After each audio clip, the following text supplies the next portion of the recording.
Chungu cha babu kililia usiku, kikita vyobaki walio mbali na karibu.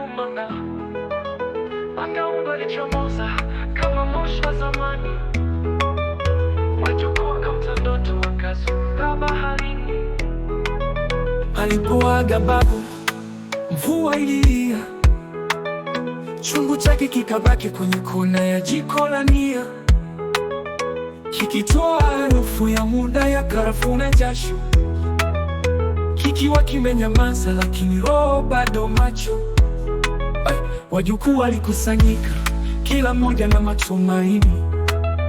Mimi nilimpenda zaidi, akasema mmoja kwa jazba kali. Chungu hicho cha udongo sasa ndio urithi wenye mashaka, kila mmoja akidai ni changu, niliwahi kukipaka. Chungu cha babu kililia usiku, usiku ukawajia kwa sauti ya bahari. Ndoto zikawakumba, walijikuta jangwani na shari.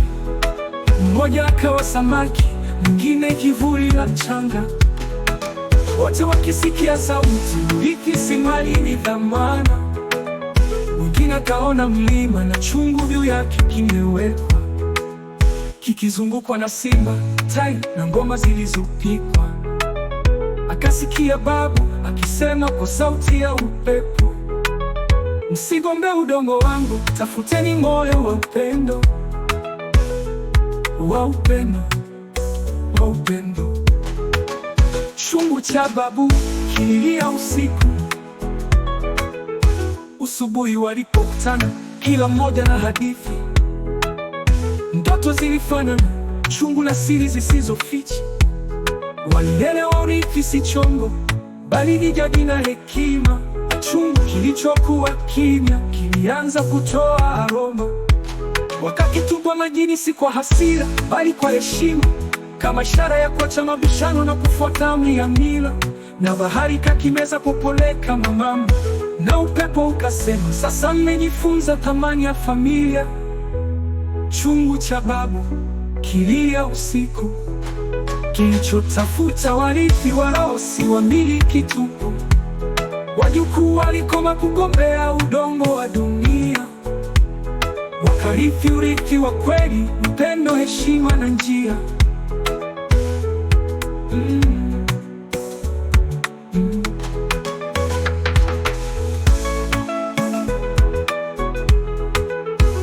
Chungu cha babu kililia usiku, kilichotafuta warithi wa roho, si wamiliki tupu.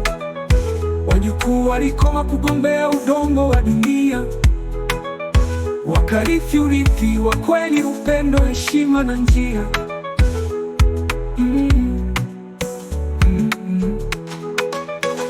Chungu cha babu kililia usiku, kikitafuta warithi wa roho, si wamiliki tupu.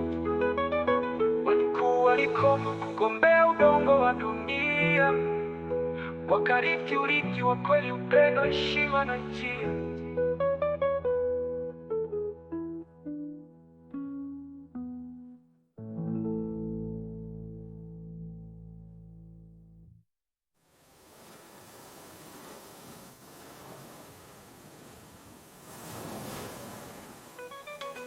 Chungu cha babu kililia usiku,